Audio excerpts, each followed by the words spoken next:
ఎంత మంచి దేవుడవో యేసయ్యా, ఎంత మంచి దేవుడవో యేసయ్యా. రాజుల రాజుల వస్తావయ్యా, ఈదుల రాజుగా వస్తావయ్యా. రాజుల రాజుల వస్తావయ్యా, ఈదుల రాజుగా వస్తావయ్యా. ఈ లోకానికి చక్రవర్తి నీవేనయ్యా. అబ్బా ఎంత మంచి దేవుడవో యేసయ్యా, ఎంత మంచి దేవుడవో యేసయ్యా. రాజుల రాజుల వస్తావయ్యా, ఈదుల రాజుగా వస్తావయ్యా. రాజుల రాజుల వస్తావయ్యా, ఈదుల రాజుగా వస్తావయ్యా. ఈ లోకానికి చక్రవర్తి నీవేనయ్యా. అబ్బా ఎంత మంచి దేవుడవో యేసయ్యా. ప్రేమైన మంచలపూడి గ్రామస్తులారా,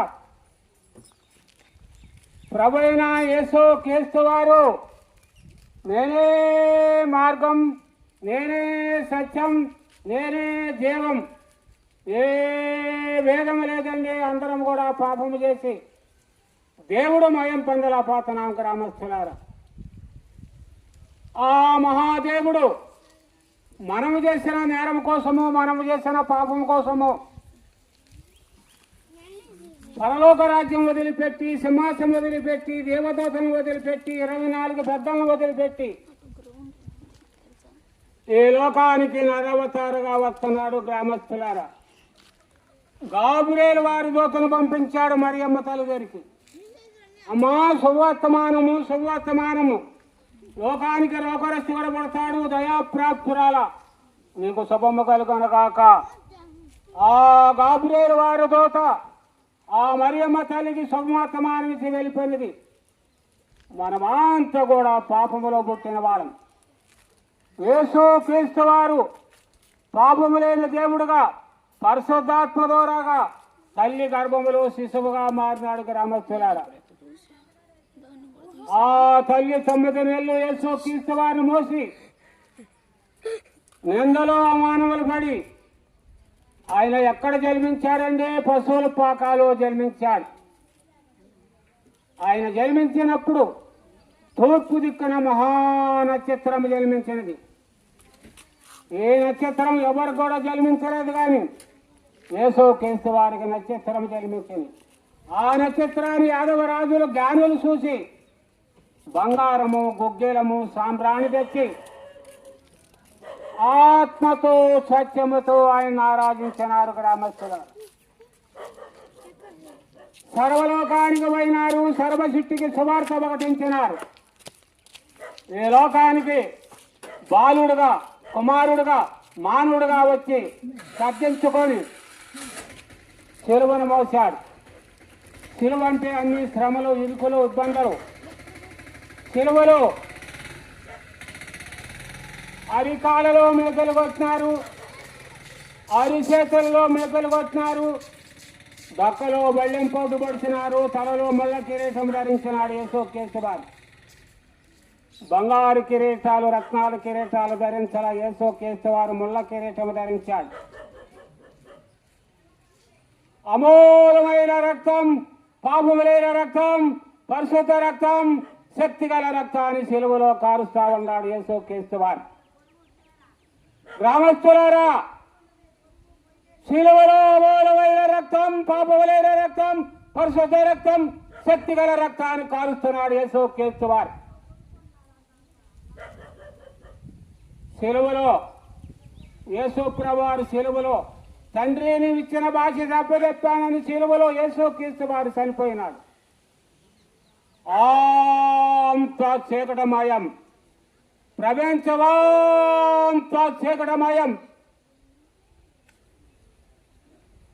ఈదులు వచ్చినారు, మంచి సమాధి తయారు చేసినారు. సమాధిలో యేసు క్రీస్తు వారు దేహాన్ని పెట్టి పెద్ద బండ నెట్టినారు. అంతా కాపలా కాసినారు. సమాధి చుట్టూ కాపలా కాసినారు, బందోబస్తు చేసినారు. ఎట్టలకు చూద్దామని అంతా బందోబస్తు చేసినారు. గ్రామస్తులు పరలోక రాజ్యం నుంచి దేవదూత వచ్చి బండలేసి అవతల పడిపోయి దేవాది దేవుడు లోకాన్ని జయించాడు, సైతాన్ని జయించాడు, మరణాన్ని జయించాడు, సమాధి జయించాడు. పరలోక రాజ్యం పై తండ్రి కుడి పక్కన కూర్చొని విజ్ఞాపన చేశాడు. ఆయన మార్గములో సత్యం, ఆయన మార్గములో జీవం, ఆయన మార్గంలో పరలోక రాజ్యం రవి రామస్తులారా. చాలా మంది ప్రవర్తన వచ్చారు, చనిపోయినారు కానీ సమాధుల నుంచి లేచిన వారు ఎవరు లేరు. సమాధులన్నీ బిర్రుగా ఉన్నాయి. యేసుక్రీస్తు వారి సమాధి ఖాళీ అయిపోయింది. గ్రామస్తులారా, మార్గం, సత్యం, జీవం, కామ క్రోధ మద మాత్రము లేని వాడు యేసుక్రీస్తు వారు. సముద్రముల నడిచిన దేవుడు, ఎర్ర సముద్రాన్ని 2 పాయలు చేసిన దేవుడు. ఆయన 250 దేశాల ప్రజలందరూ కూడా ఆయన ఆరాధిస్తున్నారు. గొప్ప దేవుడు అని. గ్రామస్తులారా, మేము సువార్త ఎందుకు ప్రకటిస్తున్నాం? నరకానికి పోకుండా పరలోక రాజ్యాన్ని పోతానికి సువార్త ప్రకటిస్తున్నాం. మాది సుండూరు మండలము, ఆలపాడు గ్రామము. యేసుప్రభువారంటే ఒప్పుకునేవాడు కాదు, బాధపడంగా జీవించిన వాడు. నా శరీరానికి ఒక బలహీనత వచ్చినది. ఏ డాక్టర్ కూడా ఎవరు కూడా నన్ను బాగు చేయలేదు. గ్రామస్తులారా, ఎవరు కూడా బాగు చేయలేదు. యేసుక్రీస్తు వారు బాగు చేసినాడు. నిజమైన దేవుణ్ణి తెలుసుకున్నాను, సత్య పరలోక రాజ్యం వెళ్తానని నిరీక్షణ ఇచ్చినాడు. నీ సంగతి ఏమిటి? రండి, సర్వలోకానికి పోయి సర్వ సృష్టికి మంచలగూడ గ్రామంలో ప్రజలంతా నా వాళ్ళు, నా మాటలు చెప్పమని మమ్మల్ని పంపించినాడు.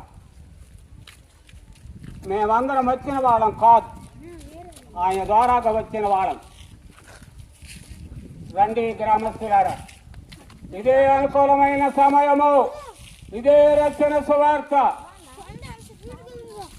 మీకోసము దాసుడు ప్రార్థన చేస్తాడు. మా ప్రియులారా, ఇంకా ప్రభువైన యేసుక్రీస్తు వారిని గురించి మీరు ఎక్కువగా తెలుసుకోవడానికి మనకు సమీపంలోని తుమ్మపూడి గ్రామములో మెయిన్ రోడ్ దగ్గరలోని ఆర్సిఎం స్కూల్ దగ్గర బేతనియా ప్రార్థనా మందిరం ఉన్నది. అక్కడ ప్రతి ఆదివారము దైవారాధన కార్యక్రమం జరిగించబడుతుంది. వారంలో ఆయా కొడుకులు జరిగించబడుతూ ఉంటున్నాయి. మీ అందరినీ ప్రేమతో ప్రభువైన యేసుక్రీస్తు నామములో ఆహ్వానిస్తూ ఉంటున్నాం. ఈ స్థలాన్ని విడిచి వెళ్ళక ముందు మీ క్షేమము కొరకై మేము ప్రార్థన చేస్తాం.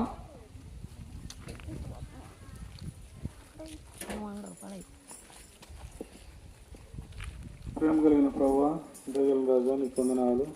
మరి ఈ యొక్క స్థలంలో దాసుని నిలబెట్టుకుని ప్రభువా, మరి మా నిమిత్తముగా ప్రభు ఇష్టపడిన యొక్క మాటలను బట్టి నీకు స్తోత్రములు.